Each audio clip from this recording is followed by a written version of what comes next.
Hey guys, well, I just thought I'd let you know today that I have just recently started catching up on the My Little Pony comics that have actually been coming out for a few months now, but I've only just started getting into them. And the reason I've only just started getting into them is because living over in the UK, it's kind of difficult actually for me to get hold of sort of legal copies of these. I mean, you can find sort of scans of them on the internet, but I kind of wanted to find it legally and find some kind of way of being able to be updated on them on a regular basis rather than just having to hope that something would appear on the internet.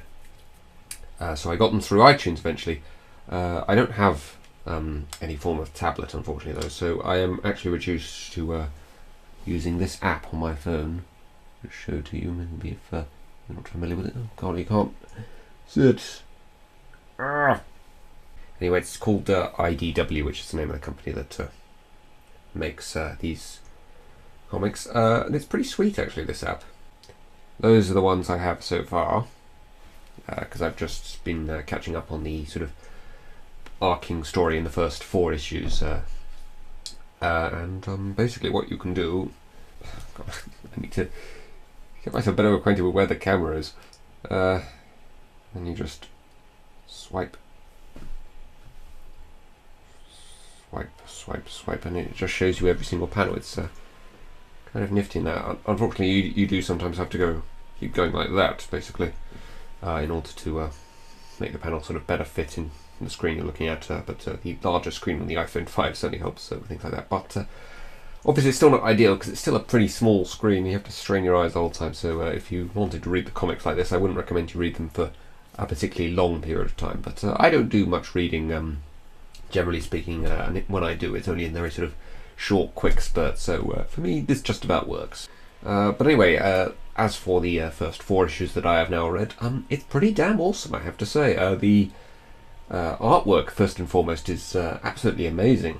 I was kind of worried at first that it would just be, static flash images, like they have in the show, but no, it's actual sort of much more original kind of artwork, much more vibrant, I think, than you would see in the show, and it definitely works better with static images. And I was also kind of worried that just reading speech bubbles and not actually being able to hear Rarity's very overly dramatic voice and Fluttershy's sort of timid voice, it wouldn't work as well. But no, every time I read their dialogue, I just hear their voice in my head. It definitely seems to be more comedy oriented.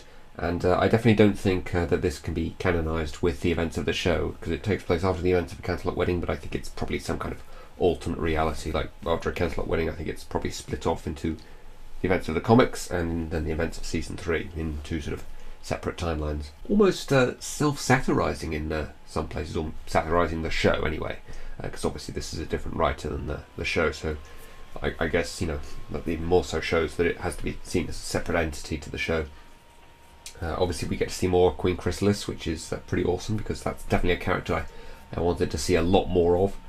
I was hoping maybe it might develop Cadence and Shining Armour a little bit more, but so far no luck with that.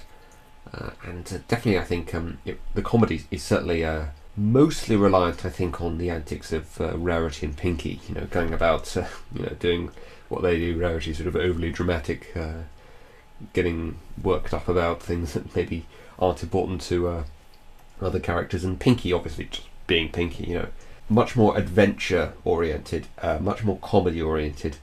The Pegasi wings look to be a bit too large in this. That's one sort of minor thing I noticed, and more sort of action based and comedy based. It's not a huge sort of slice of life, real substance to the story like there would be in the show. But the show is the show, the comic is the comic. It's right that it should, be its own thing and have its own style of writing. There's a few sort of illogical actions of character behaviour, and the ending particularly to the 4-issue story that I've just finished reading.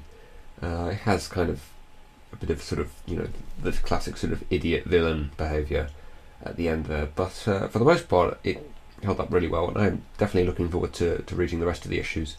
I'm not sure if I should read the micro series yet, because people tell me that isn't as good. So, if you guys have read that, please let me know if it's worth reading as well, because I'm not sure about that at the moment.